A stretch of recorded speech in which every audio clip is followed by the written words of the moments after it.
Assalamualaikum warahmatullahi wabarakatuh. My name is Astuti Alawiyah from class 336A07. Today, I will present my project to final exam to interpreting subject that I will be interpreting 3 videos into Indonesian.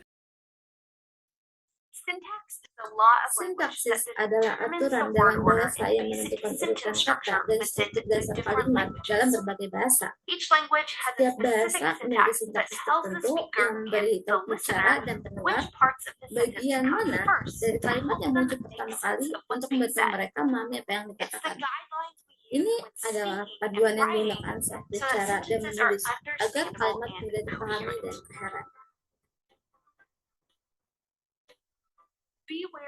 Berhati-hati agar tidak salah menggunakan sintaksis semantik dengan diksi. Konsep-konsep ini menjadi dasar pembentukan kalimat.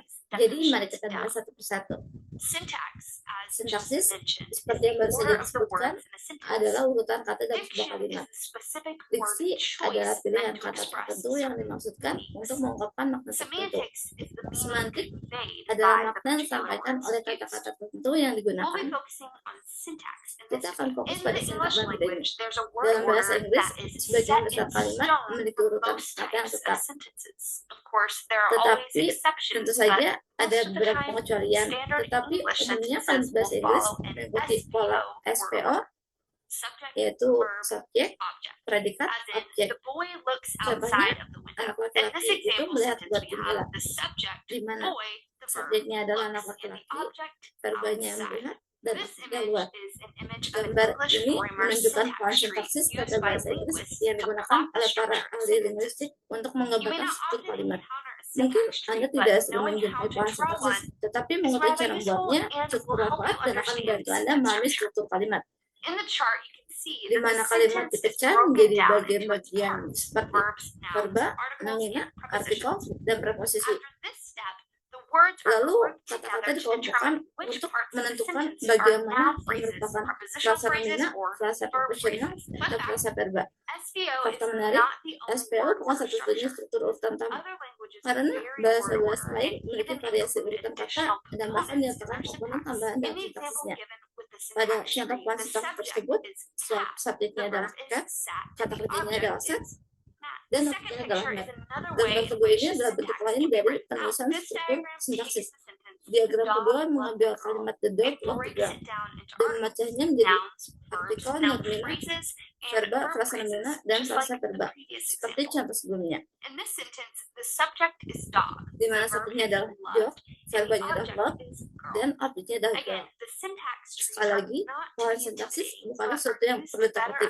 Pola ini digunakan untuk membantu kita memahami struktur sebuah kalimat dan menunjukkan fungsi setiap bagian dalam kalimat. Selain itu, pola sintaksis juga berguna untuk sebuah kalimat menggunakan urutan kata yang berbeda. Kalimat yang tersebut berurutan.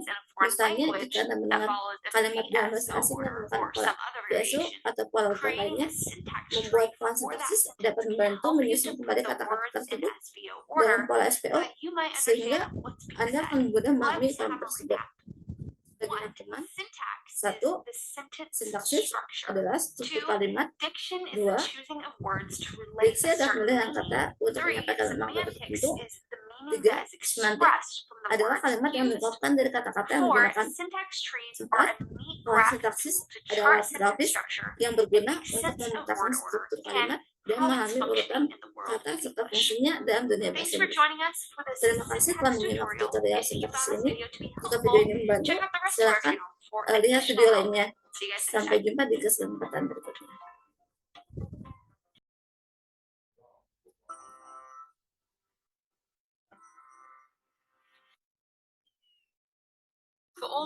Selama hampir satu dekade, para ilmuwan memburu sumber virus mematikan baru di pegunungan tertinggi dan gua planet terkecil di Cina.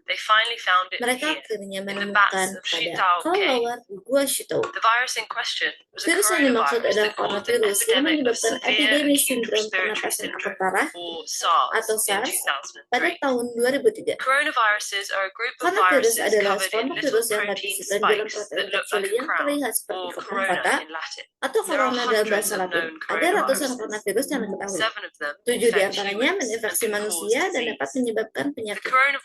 Coronavirus SARS-CoV menyebabkan SARS, MERS-CoV menyebabkan MERS, dan SARS-CoV-2 menyebabkan penyakit COVID-19. Dari 7 coronavirus manusia tersebut, 4 menyebabkan pilek, yaitu infeksi ringan dan sangat menular pada hidung dan tenggorokan. 2 menginfeksi paru-paru dan menyebabkan penyakit yang jauh lebih parah. Sementara yang ketujuh menyebabkan COVID-19 memiliki ciri keduanya, mudah menyebar tetapi dapat berdampak parah pada paru-paru. Ketika orang terinfeksi batuk, tetesan yang mengandung virus tersebut keluar dan dapat menginfeksi orang baru ketika tetesan itu masuk ke hidung atau mulut.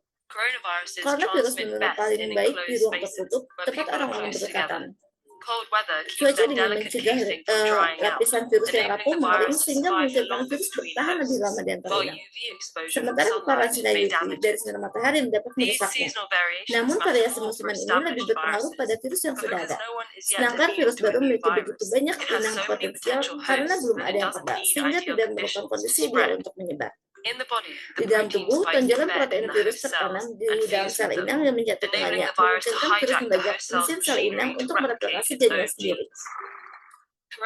Coronavirus menyimpan gennya pada RNA, dan semua virus adalah virus RNA atau virus DNA. Virus RNA cenderung lebih kecil dan sedikit lebih gen, sehingga mendeteksi banyak inang dan bereplikasi dengan cepat. Serta umumnya tidak memiliki mekanisme protein seperti virus DNA.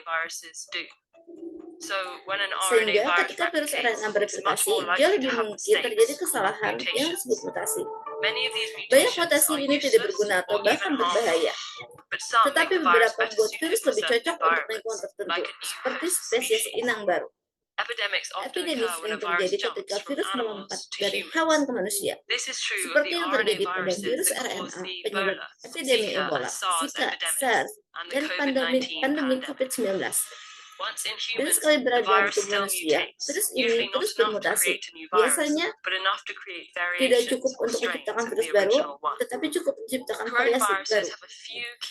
Karena virus memiliki beberapa perbedaan utama dari sebagian besar RNA, ukurannya terlihat besar, sehingga memiliki gen terbanyak menciptakan lebih banyak peluang mutasi berbahaya.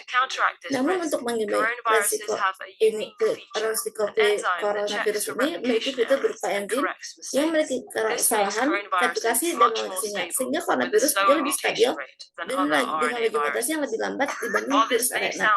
Meskipun ini terdengar menakutkan, laju mutasi yang lambat sebenarnya merupakan tanda yang menjanjikan dalam menaklukkan mereka.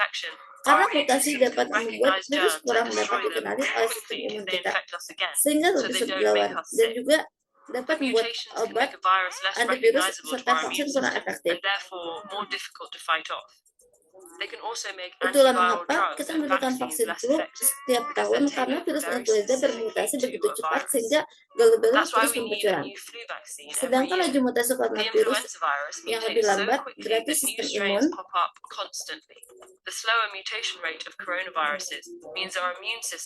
obat-obatan, vaksin, kita mungkin dapat mengenalinya lebih lama setelah infeksi dan memberikan perlindungan lebih baik. Namun demikian, kita belum mengetahui berapa lama tubuh kita tetap kebal terhadap berbagai coronavirus. Belum pernah ada pengobatan atau vaksin yang disetujui untuk coronavirus, dan meskipun para ilmuwan sudah mengembangkan pengobatan untuk SARS dan MERS, epidemi terus berakhir sebelum pengobatan untuk menyelesaikan uji klinis. Sering kita merambah habitat hewan lain, beberapa ilmuwan mengatakan bahwa coronavirus baru yang melompat ke manusia adalah hal yang tak terelakkan, tetapi juga kita memiliki hal-hal yang belum diketahui.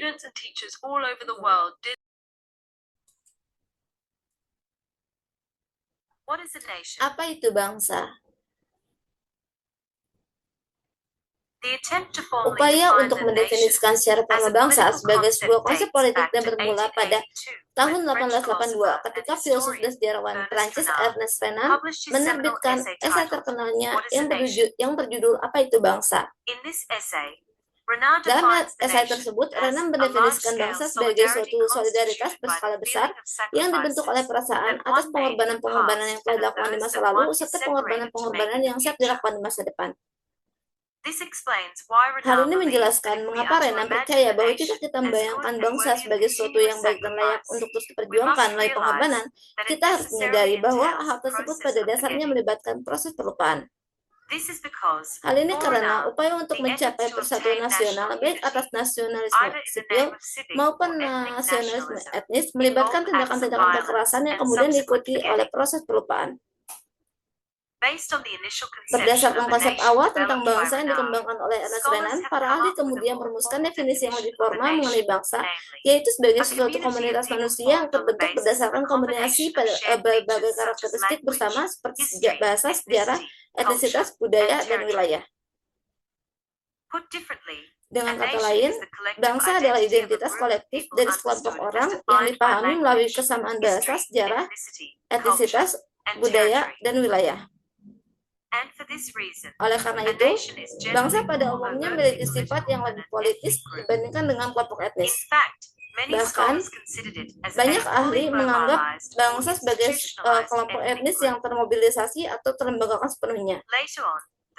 Selanjutnya, ilmuwan politik terkenal Benedict Anderson memandang bangsa sebagai sebuah komunitas yang dibayangkan. Menurut Anderson, bangsa adalah sebuah komunitas politik yang dibayangkan secara budaya sebagai sesuatu yang secara inheren memiliki batas-batas tertentu dan bersifat berdaulat. Seperti yang dapat kita lihat, ada 4 unsur utama, yaitu pertama, bangsa bersifat dibayangkan karena anggota dari suatu bangsa tidak akan pernah mengenal, bertemu, atau bahkan mendengar tentang sebagian besar sesama anggotanya. Kedua, bangsa dibayangkan sebagai sesuatu yang memiliki batas karena setiap bangsa mempunyai wilayah yang terbatas, meskipun terkadang batas-batas tersebut bersifat fleksibel. Tiga, bangsa dibayangkan sebagai sesuatu yang berdaulat karena konsep bangsa lahir pada masa ketika era pencerahan. Berbagai revolusi mulai menghancurkan retimigasi pemerintah dinasti yang bersifat hierarkis dan dianggap memperoleh kekuasaan berdasarkan kehendak Tuhan. Dan yang terakhir, bangsa dibayangkan sebagai sebuah komunitas karena terlepas dari adanya ketimpangan eksploitasi yang mungkin terjadi di dalamnya, bangsa tetap dipahami sebagai suatu persaudaraan yang erat dan setara di antara para anggotanya. I think that's all from me. I hope I will get a best score. Thank you for your attention. Wassalamualaikum warahmatullahi wabarakatuh. Have a good day.